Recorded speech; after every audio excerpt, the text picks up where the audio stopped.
محترم حضرات، نحمده ونصلي على رسوله الكريم، اما بعد، فاعوذ بالله من الشیطان الرجیم، بسم اللہ الرحمن الرحیم، ان الدین عند اللہ الاسلام۔ محترم حضرات، آئیے ہم اور آپ سب سے پہلے آقا کی بارگاہ میں درود پاک کا ہدیہ نچھاور کریں اور پڑھیں بآواز بلند، اللہم صلی علی سیدنا شفیعنا حبیبنا نبینا مولانا محمد السلام علیکم یا رسول اللہ صلی اللہ تعالی علیہ وسلم۔ یا رب دل مسلم کو وہ زندہ تمنا دے، یا رب دل مسلم کو وہ زندہ تمنا دے، جو قلب کو گرما دے، جو روح کو تڑپا دے، جو قلب کو گرما دے، جو روح کو تڑپا دے۔ آئینے جوان مردی حق کوئی وغیر باقی، آئینے جوان مردی حق کوئی وغیر باقی، اللہ کے شعر کو آتی نہیں رباہی، اللہ کے شعر کو آتی نہیں رباہی۔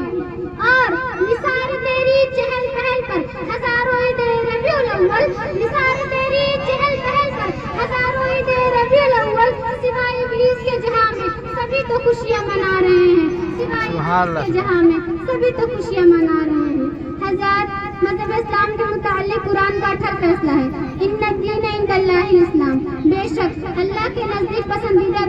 دین اسلام ہے، اس لیے کہ اسلام آنے سے پہلے پوری زمین فتنہ و فساد کا گہوارہ بن چکی تھی، عریانیت عام تھی، عورتوں کا کوئی مقام نہ تھا، کفر و شرک، ظلم و جہالت نقطۂ عروج کو پہنچ چکی تھی، پردے کا کوئی تصور نہیں تھا، عورت لذت و خواہش کی تکمیل کا ذریعہ سمجھی جاتی تھی، بے حیائی کا دور دورہ تھا۔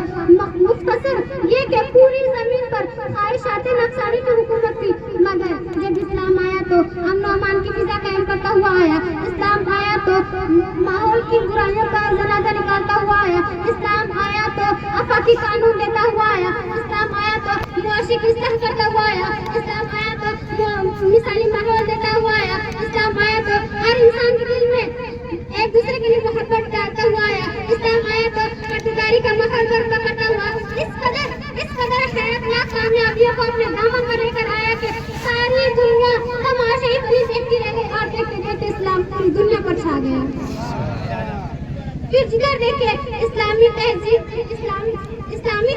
کی جلوہ باریاں ہیں، جدھر نگاہ کیجیے اسلامی تمدن کی بہاریں ہیں، اور جب دنیا کے چپا چپا میں اسلام کا بول بالا، اسلامی تہذیب کا بول بالا ہے، اور جب ہر طرف اسلام کا چرچا ہونے لگا تو شیطان کے پیٹ میں درد ہونے لگا کہ اس کی ترجمانی کسی شاعر نے اس طرح کی ہے، ابھی بہنا بھی نہ ڈالی تھی آشیا نے کی،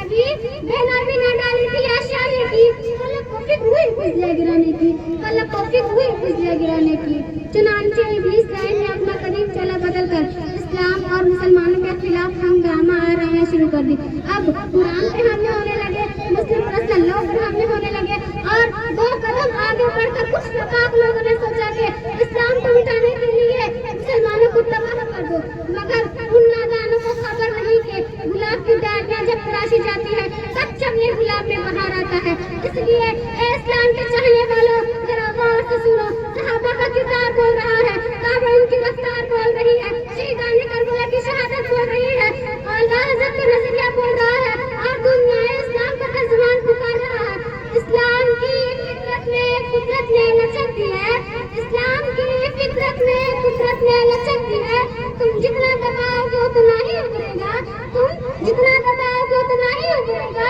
توحید کی امانت سینوں میں ہے ہمارے، توحید کی امانت سینوں میں ہے ہمارے، آسان نہیں مٹانا نام و نشان ہمارا، آسان نہیں مٹانا نام و نشان ہمارا۔ وما علینا الا البلاغ۔ السلام علیکم ورحمۃ اللہ۔